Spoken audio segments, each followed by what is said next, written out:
Hello, class. I am in my work shirt and I'm rolling up my sleeves because tonight we're actually going to do some work. We're going to get our hands dirty. We're going to build sets. We're going to hang lights. We're going to gel lights. We're going to apply makeup. We're going to sew clothing. The theater that we've been studying so far all this time has basically been about its history, its theories that are embedded in the history, right? Neoclassicism, Romanticism, Classicism, the Renaissance, all of that. But what do you actually do when you walk into a theater and you do a play? What happens? There's a lot that goes on before in preparation, of doing scenes, of doing plays. Um, Not just rehearsals for the actors. The actors are important. In fact, the great uh, Peter Brook, an English director, had said that all you need to have is somebody walk across the stage while another person watches, and that's a piece of theater because somebody is telling a story to another group of people. Lope de Vega, who you might remember, said, give me two boards and a passion, meaning all you need is a space and the desire to tell a story. But Robert Lepage up in Canada has gone on screen. I can't show you that whole video, but and said that the stage, the theater, is a place for transformation. An empty space, an empty theater. Let's talk about proscenium theaters, right? That's the one we mostly know. Um, the picture frame stage. The audience sits outside. There's a platform with depth, right? It's three-dimensional space. It's a blank page. It's equivalent to the black page of a writer, to an empty canvas of a painter, to a block of marble or a mound of clay, to a sculpture. Sculptor, not sculpture, sculptor. And for theater practitioners, it can be anything you want it to be, even a bare stage, if that's what your play is, or if that's what's going, the story you're going to tell. Um, Pirandello in Italy, a playwright in the 30s, has a play called Six Characters in Search of an Author. And it starts at a rehearsal. It's a bare stage. It's just a theater. And there's actors there and there's a director there and they start to do their little rehearsal for their play. But then six disembodied characters come in from a play whose playwright had died, and they have to tell their story, and it's very expressionistic, which is near the a couple of weeks from now when we get into anti-realism movements, etc. But it's a very strange play. But the point I'm trying to make is that it takes place in an empty theater, so you can have a design that's modern dress and empty theater. But design features. What does design tell you? When we create these worlds, when we create these spaces for people to act in, you're acting on a stage, but you're in a scene. Look behind me. This is my apartment, but this could be a set for a play, right? Look and see what it tells you. I'm not going to tell you what it tells you. You just, now that you've heard me, you've met me, what do you think all of this is maybe saying? You know? Anyway, so a design. It helps to set the tone and the style of a production. You could do Hamlet in the Middle Ages, where Shakespeare actually sets it there, with traveling players and all, and a castle in Denmark, and you could dress as Middle Ages costuming. But what he would have done would have been for him modern dress, set it in Elizabethan times, where the clothing would be in Shakespeare himself would have worn that kind of clothing. So in our day and age, we can either set it way back where Shakespeare himself had actually set the play.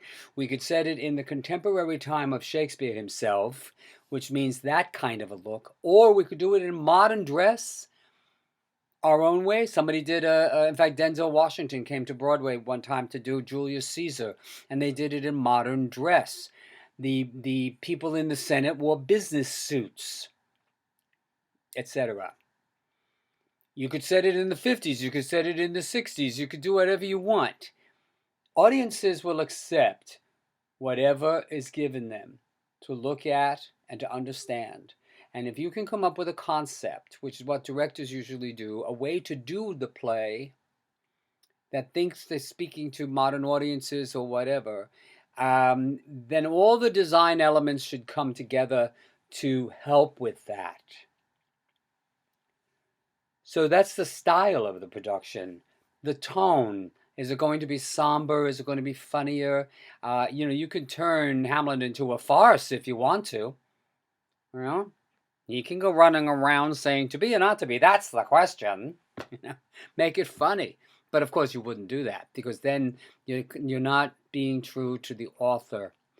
It's what the play is. Everything they do on that stage has to do with the play.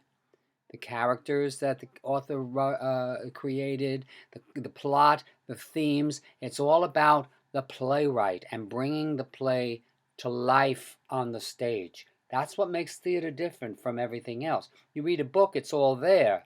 But when you do it, you are enacting it. We talked about this many times. This is really what theater is about. It also establishes, design also establishes the locale and the period.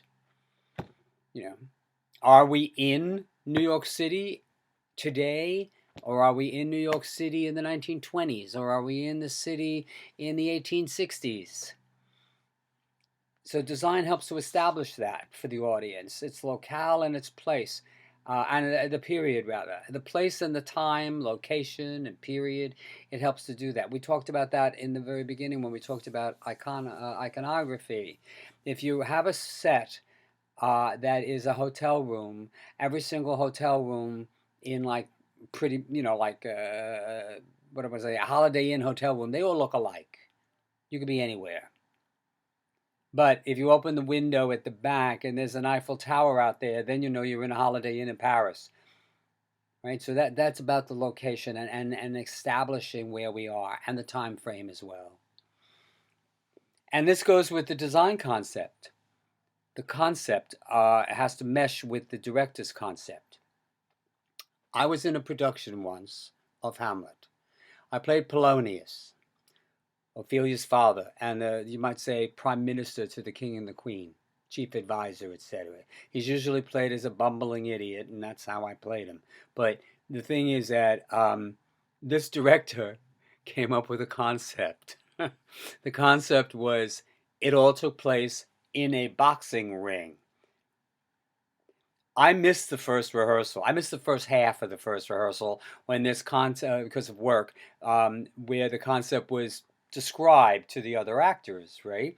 I showed up for the read-through. We all sat around a table and we read the play out loud before we started to direct it, put it on its feet and all. And so I didn't know about this concept.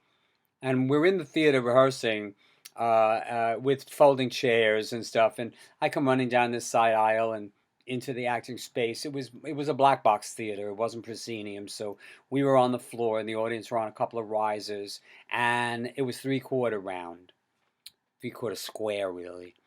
I came running in, with the paper saying, sire, I know what's wrong with your son.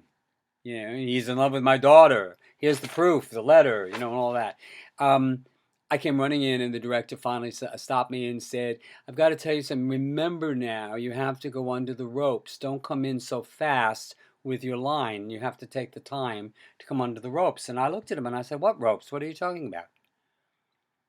And that's when he told me about this concept. Literally, there were boxing ring ropes around our acting space. And when I came in, I had to bend down and pull the ropes apart and climb under them and everything. I thought, oh my God, I never heard of such stupidity. So I made a joke and I said, well, how's Hamlet supposed to kill Laertes? Is he going to beat him to death? I mean, how Laertes is going to kill Hamlet? He's going to beat him to death. No, no, no. Hamlet's going, because in Hamlet, in the sword fight, Laertes, Ophelia's brother, they put poison on the end of his sword, on the end of his rapier, and because they're going to have a dueling match, so that he gets poisoned when he gets hit. So that's important. Well, you can't do that if you have boxing gloves on. So he rewrote the play. He had the Hamlet drink the poison wine that his mother unknowingly offers him, because in the play she offers the wine and he says, no, no, no, Mom, thanks. So she says, well, here's to you, and she drinks it. That's how she dies. And but it was too late to quit. A good friend of mine said to me, why didn't you quit? And I said, no, no, no, we open in 2 weeks. If I had known from day one, I might have said, this production isn't really for me. This is not the concept I would do, and I might have been able to leave so that he could get another Polonius. But 2 weeks in, see, we had been rehearsing in rehearsal other spaces. We weren't in our actual theater space. So I didn't know about these ropes. But that's a design concept. That's a directorial concept that the designers have to go with. The person building the set had to build. There were columns in this space. It was a loft space down on 28th Street. And he put 3 ropes around the 3 parts and across the back wall and all of that. That was part of the thing. And the costumes, though, we did it in modern dress. Shakespeare is easy to do in modern dress, and a lot of people do it because you don't have to pay any royalties. That's how playwrights get paid. You pay for the property, the right to do the play. Well, Shakespeare's in the public domain. He's dead, and is in English, so it's not even like you're paying a translator's script. And if you do it in modern dress, it doesn't cost anything to do Shakespeare, really. Not if you do it well, or even if you do it bad. All the scenery in the world isn't going to help a bad production. So I saw a modern dress Romeo and Juliet on Broadway, starring Orlando Bloom, of all people, who made his entrance as Romeo on a motorcycle. I nearly fell out of the balcony hysterical. I thought it was the silliest thing. Wasn't a very good Romeo and Juliet either, despite his star power. Well, anyway, I'm going off point. The design concept is consistent with the director. Now, there is a central image involved. A lot of designers like to go for some central image. Say this theater, this room was the set for a play. I would say that maybe it was a play about a person who collected music, right? So the central image would be my record collection back there, with the films above. That's what those little boxes are across the top. They're old VHS tapes. I have since converted them all to DVD, but the boxes look nice up there. So anyway, but I collect things sometimes in my little studio here. So an image as a metaphor. Let me tell you about a production I had seen of Dracula. About the vampire Dracula, right? This was done in the 1970s, 80s, early 80s, somewhere on Broadway. And the designer was a very famous illustrator named Edward Gorey, Gorey. And he made a set of all white and black. So like doorways were outlined in black, windows were outlined in black. The furniture, it could have been a white couch, but it would be outlined in black to look like an ink drawing, because that's what he was famous for, his designs. He was a cartoonist also. So they asked him to do the sets. And everybody was in white, except Dracula. Count Dracula dressed in black. Now, in Act 1, there was a decanter on a table of wine, red wine, in the clear glass, and so you saw the red wine. That's the only color that was on the stage, was this decanter of red wine. because in the first act they offer Dracula a drink, and he said, wine, Count, thank you. No, I never drink wine. And of course, everybody's laughing, but they made it sort of a comic take on Dracula that way, although it was very serious. It was scary, and because he would pop out of nowhere and stuff. It was rather scary. Um, so okay, red wine. Act two. There's three acts in this play. Act two. It was in the bedroom of the leading woman, and there was it was red roses in a vase. Roses. By the third act, there was no red on the stage, and the audience was buzzing. We were back into scene one because it was back in the asylum's main rooms, etc. And she's already been turned into a vampire, Mina, and all of that. That's the story, and all. But there was no color, and people were like, "Where's the red?" They were looking for it. They literally were. People were whispering. And then Mina comes in. See, we had seen at the end of Act One when he sort of like seduces her and bites her in the neck and the whole thing. And so Act Two ended with him turning her into the vampire. And so when she comes in Act Three, she had this very nice dress because they did a period, so it was in the 1890s or so, and also nice dress, white dress. But this time she had a lavalier around her waist, like a belt and a pendant hanging from the belt that was like on her thigh. And it was a ruby, a big red ruby. And everybody gasped because the metaphor was, if the red was the metaphor for blood, now the blood is on her, right? And the audience got it like that. It was terrific. That's what a central image does. Many times a play called View from the Bridge. You should see the bridge. Lin-Manuel Miranda is in the Heights. It takes place in Washington Heights, on a street in Washington Heights, and in Manhattan, Upper Manhattan. And of course, in the background, in the back, is the George Washington Bridge. That was its central image. So these things have to happen. Now, the other thing a designer has to do is to ensure the scenery is coordinated with all the other production elements. If it's too dark, you can't light it. If it's, it has to do with the designer sitting at meetings. The stage designer for the scenery would talk to the costume designer, would talk to the lighting designer, and they would with the director, and they would all come up with what this should be. I had a teacher one time in college who said, when you do Macbeth, it should be, it's pretty much dark with a lot of shadows and stuff. So the lighting should be subtle, and where a comedy, of any comedy, would be extremely bright, and the costume colors would be bright. It works on the psychology of the audience. Now, this is, in our day, in our time, I'm going to talk about here on New York, okay? Because a lot of this stuff with psychology has to do with being in the culture. Other cultures have different ways of doing stuff. So you have to keep your mind on that too. And the last thing that I have written here, as you can tell, is that you have to solve practical problems. Now we're going to talk about this interesting idea about ambient and practical problems, okay? If you're in a musical and you have to and you're a woman, and you're in a musical that takes place in the 1880s in New York, like a show called Hello Dolly would be, you're in these very nice costumes with big bustles on the back, but you have quick changes. Buttons down the front or down the back are just sewn on for looking. They look like buttons, but the clothing themselves would be made with Velcro. Velcro? You sew it on here. It's sort of a plasticky thing. Some people's sneakers these days have Velcro instead of laces to tie the shoe, and one here, and it catches on itself. I don't have any here. I'll show you how it worked. It catches on itself so that it stays shut. So for the quick change, all you have to do is rip it open.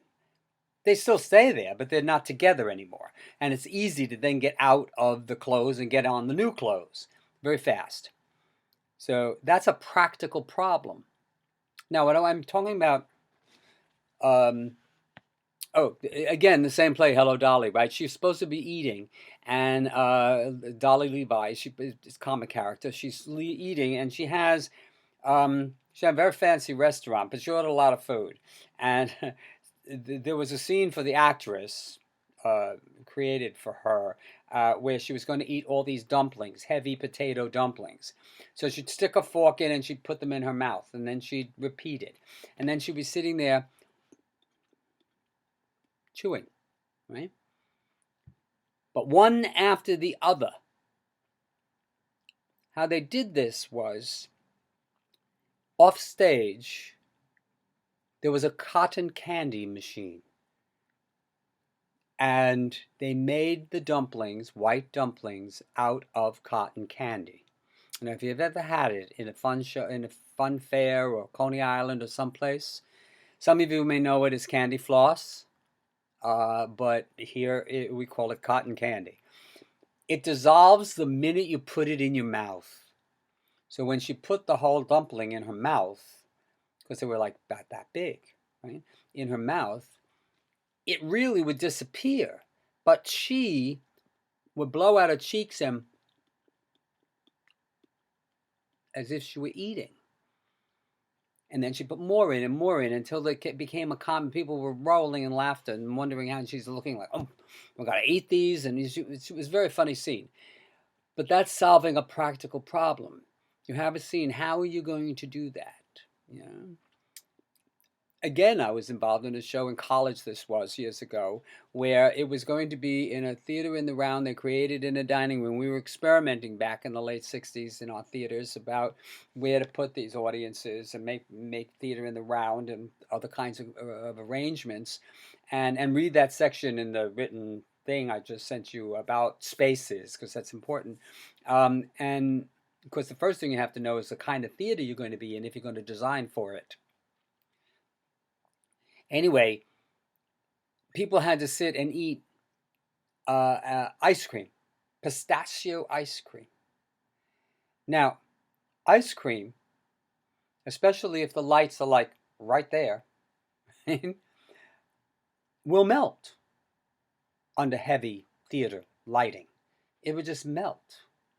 So what the prop people, the design people came up with, which I must tell you was a little bit disgusting. Not disgusting, I mean, we all eat them. Mashed potatoes dyed with green colored food dye, eating it, and of course that way it kept its shape and stayed on the spoon. It wasn't runny, and but it was eating cold potatoes that looked green. You had to kind of get over that in order to do it. Those are practical problems. Okay, the lighting right now in the room here is what's called ambient light. Ambient. It's just light. Because lighting has different problems. It has to provide visibility. It also establishes time of day or night. If you're indoors or outdoor, it creates a mood. Right, I think last week when we did the Sturm Drang, or the week before, I guess, when the video about the Sturm Dragon, I did it with an oil lamp and the candles and the whole thing, right? Trying to bring up a mood.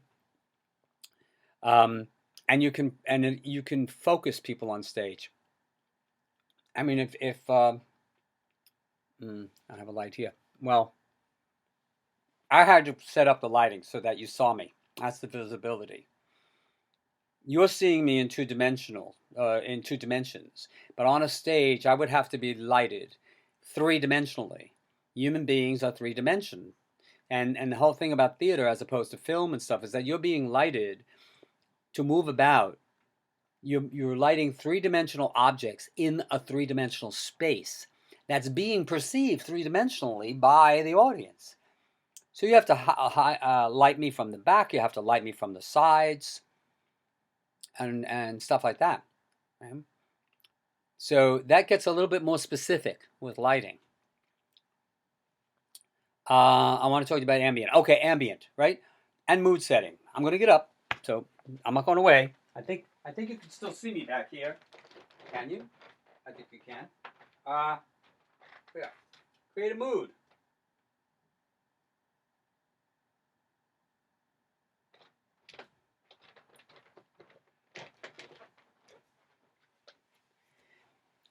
You can dim the lights.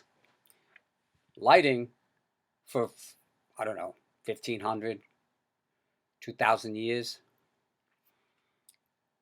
was outdoors, right? The Greeks, the Romans, the Middle Ages, Shakespeare, outdoor in the daytime.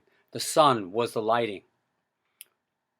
If you did move indoors, it was flame, candles. Later, it was gaslight. When electric lights were invented, um, they became much more where you could control the intensity of the light.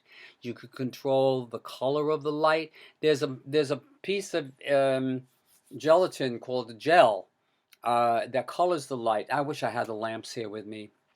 Anyway, you would put it in the front of the lamp so that when it threw out the light, this is how you get the blue light and the green light and the red light and everything else when you see a stage show. But you could do that, and gels don't burn. They dissolve, but they don't burn. So you wouldn't do it with paper and stuff. People have been experimenting with coloring lights for centuries. You read about, uh, God, I can't. The Lutherburg with Mozart and those people experimenting with glass cylinders over the candles, to try to get color involved. Direction and movement and form can all be done with lighting.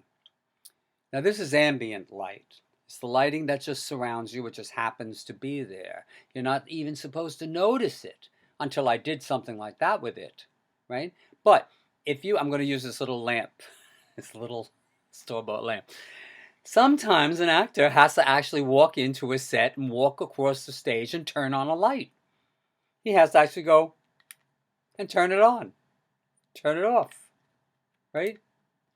That's a practical lamp. That has to work because the actor has to use it. Now, it might be a light on a table. This is easy. It's controlled by batteries. But the theater, the light on a table would be controlled by the booth in the back. The guy controlling the light board in the back would watch for the cue because you can't computerize something like that. What if the actor comes over and doesn't turn it on immediately? Instead of going, to be or not to be, that is the question, right? What if he picked it up and went, to be or not to be? That's the question, right? The guy in the booth at the back of the theater has to be watching the actor closely so that he knows, and that's the cue for the light. That's a practical lamp. You can build a set with a doorway and a door that could be just painted flat and painted in a way that it looks like a three-dimensional door. But and it can stay like that unless the actor has to use it. Now, if an actor has to actually go over to the wall and open the door, the handle has to work. There has to have, all the mechanics. It has to have hinges because it's going to open, etc. And that's a practical door, as opposed to an ambient door, right? Sound. Let's talk about that for 2 seconds here. With sound,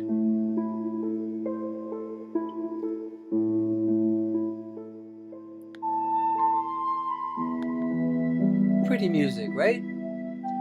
This is actually the love theme from Zeffirelli's Romeo and Juliet, 1968. The best, in my opinion, of the Romeo and Juliet films.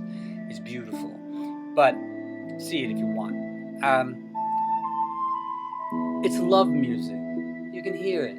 It's nice. And it would accompany a love scene. O Romeo, Romeo, wherefore art thou Romeo? Deny thy father and refuse thy name, etc.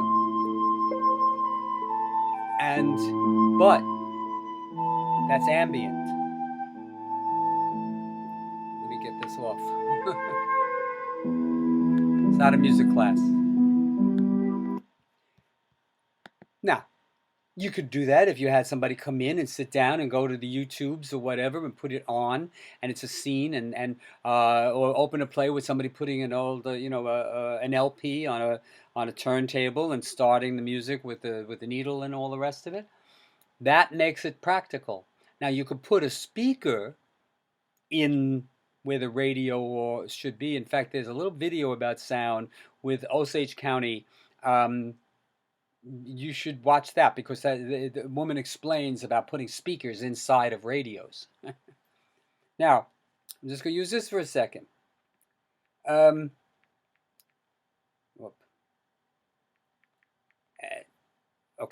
I'm going to call myself. I shouldn't have done that. Well, anyway.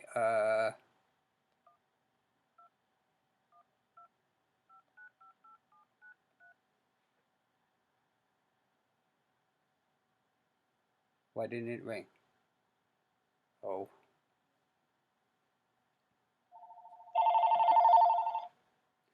Sometimes a phone has to ring. And stop when the person says, when he answers the phone. Hello? Oh, okay, and have a phone conversation, right? The ring has to come from the phone on the stage, and that has to be rigged up in such a way. That's a practical phone, as opposed one that just sits on the desk or on the wall and nothing happens. Wait a minute, no, I'm hanging up. Okay, I didn't want that. Sorry. It's hard to. I was running around trying to find out what can I do tonight. Sometimes in the classroom I can actually open and shut doors and do things that I can't do right now. We're a little restricted here. Costuming does the same thing. It tells you about the economic situation of the character. Dressing like a king or dressing like somebody who's been on Skid Row for a while, a homeless person perhaps, or something. You don't make any judgments with these designs. That's the way it is. You go out into the world and you take a look and you design things. And costume designers also have to look for fabrics and what works better. People don't really like. I know I started by this whole series by showing you the picture of the bride, right?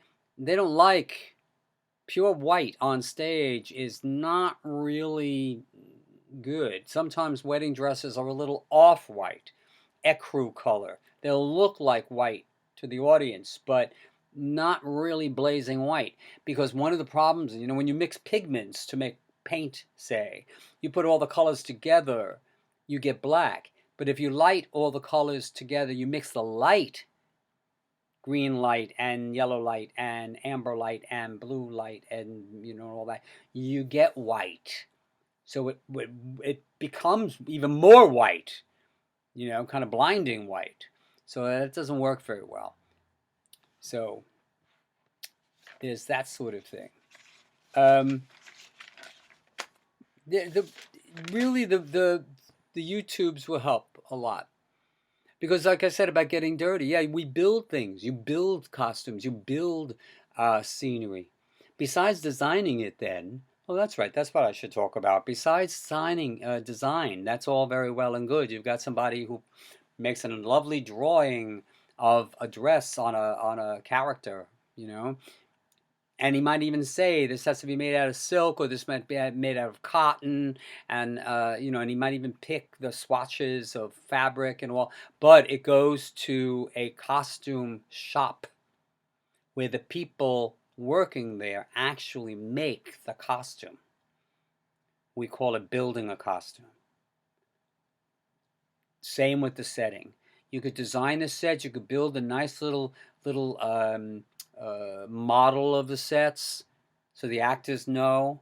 I'm an actor who needs to know where the couch is. I'm grateful when they give me a ground plan, or they give me I see the model, so that I go, oh, okay, I see that. Because I also learn my lines by where I am on stage and what I'm doing.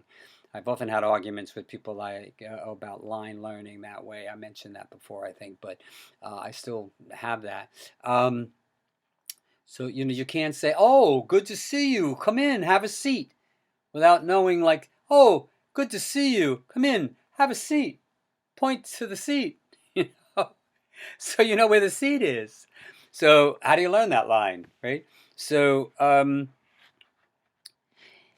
the scenery is designed, but it goes to these scene shops, and they build the scenery.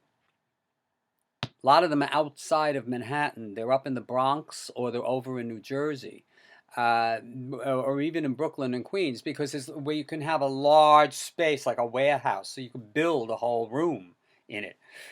And it has to be flexible enough to be able to come down, to break the set into its parts, and then then reconstruct it on stage for the use there. Um, And this also involves unions. There are carpenters' unions, there are painters' unions, there are lighting men unions, the unions that are involved in all the technical aspects of the theater, including Actors Equity, which is the actors' union. It's the Actors Equity Actors Equity Association, AEA. I wanted to say of America, but no, that's not it. If you're on film, you have to belong to SAG, S-A-G, Screen Actors Guild. There's there is a union for producers and playwrights. There's a union for composers and producers. There's a union for painters. There's a union that even has the ushers in the theater. Now, a lot of nonprofit theaters, not so much. There's a different scale for the nonprofits theaters. We'll talk about that in a few weeks. I'm going to bring up about the producer at one point. That's the one other creative force in the theater we haven't really spoken about. You know, we had actors, we had directors, right? Now we're getting designers now. But so there's a union for a lot of stuff. If you're on stage, I was in a singing situation one time in a chorus, and we were going to perform at Carnegie Hall, and we were told, we were amateur choir, you know, like my gospel choirs say, we were told, because it was a union house, Carnegie Hall, that if we noticed or something that a music stand on stage was not where it was supposed to be, we do not pick it up and put it there. You tell the stage manager that that thing is misplaced, and he will either get a stage hand or do it himself. They will move it, because that's what the union is. They do that. You could be standing on stage. Say there was this light right there, right? Say there was a piece of something in front of it. You know, the gel. I know it's shining white now, but say there was a blue light up there instead, and the gel fell out of the gel frame down to the stage floor. I could not go and pick it up. I'm not allowed to. The lighting union has to do that. Members of the guild or whatever. And the word is guild, like Screen Actors Guild. Now you know where that comes from the Middle Ages, the crafts guild. These are the craftspeople. These are not the people who create the design. These are the people who make the design come true. The difference between the artist and the artisan. And in that is their art, their contribution. There are more people backstage than there are on stage, and many times. And not just in film, but in television too. But on stage. So it's a very important thing.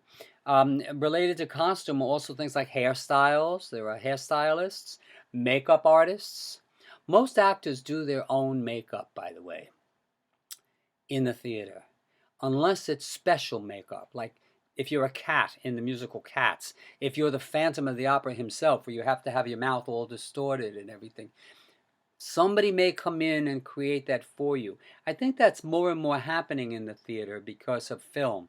In film, it was always the makeup artists, the makeup departments of the old studio system, etc. But actors, I've learned how to do makeup. You know? Boy, stage makeup, interesting. It is extremely, I think you'll see it there in some of the videos, exaggerated. I'm a pasty white guy, so I have to put a lot of makeup. I also have deep set eyes, right? I have these ridges up in here. I had a makeup person a long time ago tell me that never worry about eyeshadow, because what I need to do is put clown white, which is that white makeup that clowns use. Think of Ronald McDonald, right, with the white. It's called clown white, and it's very greasy.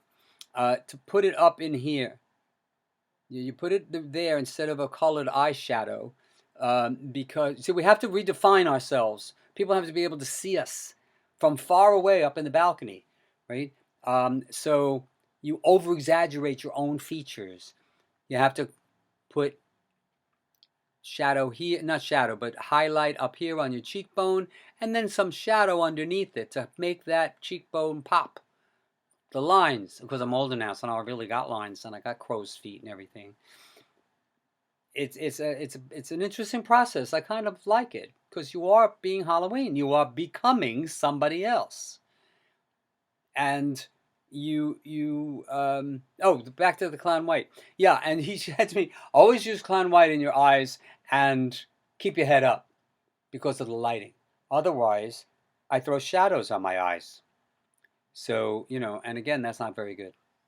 I haven't had to use that kind of stage makeup for many, many years because I'm not, the kind of acting I did was in much more smaller theaters that I was like here and the audience is like right there. So I didn't need makeup really, unless it's character makeup. That's where the scars come in and the disfigurements and moles and whatever you need for character makeup. Or if you're a young man, having to make up old, which I did a lot because of my baldness.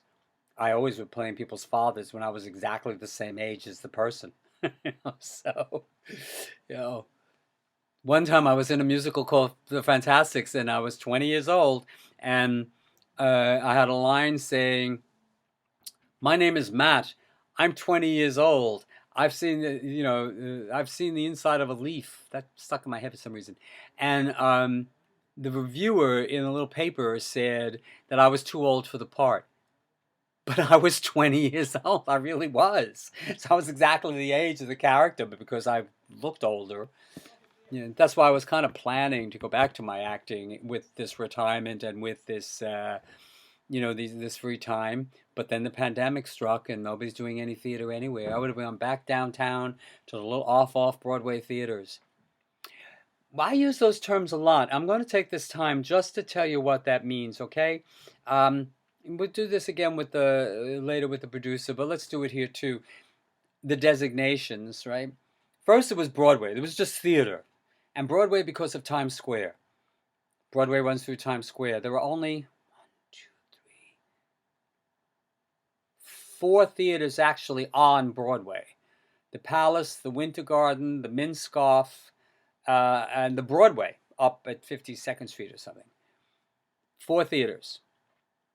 The rest are all in the side streets, mostly between Broadway and 8th Avenue. One is on the other side of 8th Avenue. Then between Broadway and 6th Avenue, there's a couple. And the oldest theater in New York is the Lyceum Theater, professional Broadway house, you might say. And I think it was 1903 or 1904, the Lyceum Theater. And that's on between Broadway and 6th Avenue, between Times Square and 6th Avenue. So, but anyway, that's the Broadway Theater District. So, going back to it, off, well, then there was off Broadway because people needed to experiment. And they didn't want to, take big Broadway houses that seat 2,000 people with more intimate little spaces. And then there's off Broadway. When off Broadway got all unionized and everything, where do people starting out go? They go off Broadway, and that could be anywhere in New York, any place. Mostly Manhattan, but a lot of it's in Brooklyn and Queens too. There's a lot of theater companies around. Anyway, off Broadway is seating. It all has to do with seating capacity, and so does your contract if you're an actor and you have to sign a contract, because it depends upon, even the regional theater contract is something else. So you have 1 to 99 seats in your auditorium. is off Broadway. 100 to 499 seats or above is off Broadway, and 500 seats to whatever is considered Broadway. And that's what I mean. Your pay scale moves up. There's no pay in off Broadway, so don't worry about that. But so that's that designation, by the way. And then the regional theaters up in Syracuse and Boston and Chicago and places outside of New York. I think you got some of that in the written lecture about the 19th century, when people started, making posters saying direct from Broadway or direct from New York. New York became the center of theater in the United States. It still is, although there are other centers. Many plays come to Broadway from Chicago or La Jolla Playhouse out in California. They come to Broadway and have a nice run. The other place they come from is Toronto, Canada, and London itself. The English-speaking world. Big transatlantic. When I'm ever in London, I always said, I'm never going to go see a play in London that I can see in New York, or that I know is coming to New York, because I'll see it in New York. Anyway, that's not part of the course. So that's a little bit about some of the design stuff. I hope you found it a little interesting, and maybe it cleared up some things. The other thing is, remember that these videos cancel out after a few weeks or whatever. So I'm hoping you're downloading them. This one you really should download and keep all the way through December somewhere. Put it on your desktop so that you can refer to it again, because this involves your final paper. Look at the list at the back. Think of the plays. Maybe you want to see an opera. The opera I chose, or one opera, two operas I chose, have English subtitles, so don't worry about that. All right. Thank you, and good night.